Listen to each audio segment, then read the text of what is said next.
વિસ્તારમાં હાલ પક્ષીઓ માટે જોખમ ઊભું થયું છે। તે વિસ્તારમાં ડ્રોન ઉડાડવા પર પ્રતિબંધ છે, કારણ કે ડ્રોનથી પક્ષીઓને નુકસાન પહોંચી શકે છે। પરંતુ ઇન્ફ્લુએન્સર્સ દ્વારા ડ્રોન ઉડાડવામાં આવતા હોવાની માહિતી જાણવા મળી છે, જે નુકસાનકારક સાબિત થઈ શકે છે। એશિયાની એકમાત્ર ફ્લેમિંગો સિટી કચ્છમાં આવેલી છે, જ્યાં ફ્લેમિંગોના બચ્ચાનો પણ ઉછેર કરવામાં આવે છે। ખાસ કરીને આ સિઝનમાં લાખો કિલોમીટરનો પ્રવાસ ખેડીને સુરખાબ અને પક્ષીઓ પણ કચ્છ આવે છે, પરંતુ આ પ્રકારનું કૃત્ય નિંદનીય છે। વન વિભાગ દ્વારા આ પ્રકારના લોકો સામે પગલાં લેવામાં આવશે તે પ્રકારે ખાતરી આપવામાં આવી છે।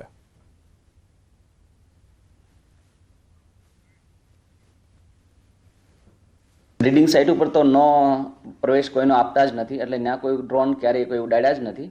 અને જે રોડ ટુ ફ્લેમિંગો, જે રોડ ટુ હેવનની વાત કરીએ તો એ અત્યારે ખૂબ મોટી સંખ્યામાં ટુરિસ્ટ આવે છે। અમે રાઉન્ડ ધ ક્લોક ત્યાં પેટ્રોલિંગ કરીએ છીએ, એટલે અમારા ડાયરેક્ટ એવો ધ્યાનમાં નથી આવ્યું, પરંતુ એક ન્યૂઝના માધ્યમથી માહિતી મળી છે કે અહીંયા ક્યારેય કોઈ યુટ્યુબમાં વિડીયો કે સોશિયલ મીડિયામાં વિડીયો એવા અપલોડ થયા હશે, તો અમે એની તપાસ કરી રહ્યા છીએ। બ્રીડિંગ સાઇટ ઉપર તો નો પ્રવેશ કોઈનો આપતા દ્વારકાથી પ્રભુ શ્રી રામની જન્મભૂમિ અયોધ્યા સુધી 2 યુવાનો નીકળ્યા। ધાર્મિક સફરે દ્વારકાધીશના દર્શન કરી યુવાનોએ શરૂ કરી સાયકલ યાત્રા। ભાવનગરના યુવાનો ગુજરાતથી ઉત્તર પ્રદેશ સુધી 1800 કિલોમીટરની સાયકલ યાત્રા કરશે।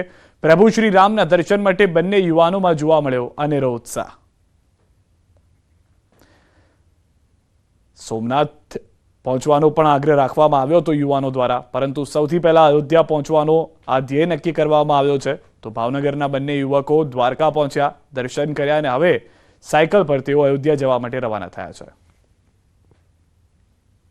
જ્યારે 500 વર્ષ પછી ભગવાન શ્રી રામ અયોધ્યાની અંદર બિરાજમાન થતા હોય ત્યારે દરેક સનાતનીઓ માટે આ ગર્વનો પળ કે આમ તો દરેક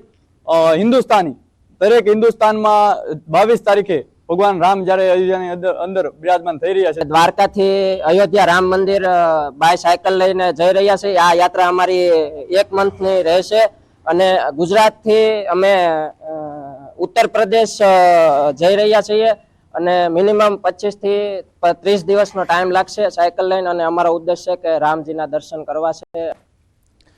સમાચારો અત્યારે બસ આટલું। દેશ પ્રદેશની તમામ ખબરો માટે આપ જોડાયેલા રહો ગુજરાતની number 1 news channel news 18 Gujarati સાથે।